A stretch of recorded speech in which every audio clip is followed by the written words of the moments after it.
Literature before Geoffrey Chaucer refers to the early development of English writing before the late 14th century. This period includes Old English, Anglo-Saxon literature, and early Middle English literature, which laid the foundation for later English literary traditions. The earliest phase was Old English literature, written in the language of the Anglo Saxons. Most works were religious and heroic in nature and were often passed down orally before being written. One of the most famous works from this period is Beowulf, an epic poem that tells the story of the hero Beowulf and his battle against monsters such as Grendel and the dragon.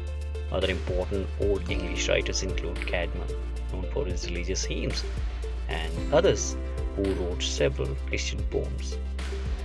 Much of the literature of this period was preserved in manuscripts created by monks in monasteries. A major turning point came with the Norman conquest. After this event, French and Latin became the language of the ruling class and education. As a result, English literature temporarily declined and many works were written in Anglo-Norman French or Latin.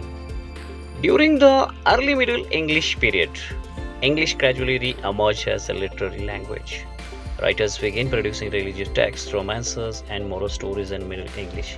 Important works from this time include the Ormulum by Orm and Lemans Brut by Lemons, which details the legendary history of Britain.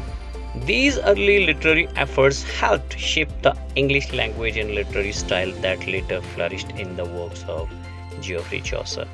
Chaucer is often called the father of English poetry because he elevated Middle English literature to a higher artistic level.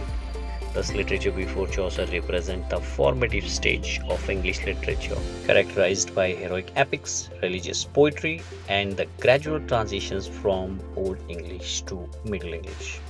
Let's study some important work of this period, Beowulf. It is the greatest epic poem of Old English literature. It tells the story of the hero Beowulf who defeats the monster Grendel, Grendel's mother, and later a dragon. The poem reflects Germanic heroic ideals such as courage, loyalty to the king, and the pursuit of glory. It also mixes pagan warrior values with Christian ideas. Next is Caedmon. Caedmon is considered the earliest known English poet according to the historian Bede. Caedmon was an illiterate cowherd who miraculously gained the ability to compose religious poetry. His famous work, Caedmon's Hymn, praises God as the creator of the world and is one of the earliest surviving English poems.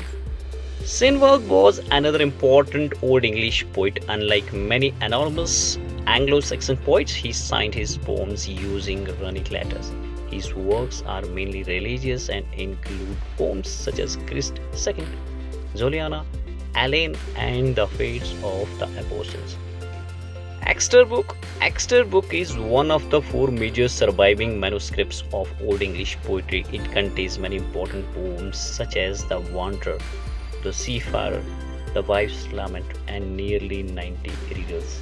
It is a major source for studying Anglo-Saxon poetry. Dream of the Road. Dream of the Road is one of the most famous religious poems in Old English. The poem describes a dream in which the cross means road speak about the crucifixions of Christ. It is unique because the cross itself narrates the suffering and glory of Christ. Old English literature is important because it represents the beginning of English literary traditions, combining heroic pagan culture with Christian spirituality and preserving the earliest forms of the English language. Dear viewers, there are more than 30 questions about Old English literature, which really will help you in your competitive examination. So stay with me till the end and subscribe my channel by reading D Himta for more notifications.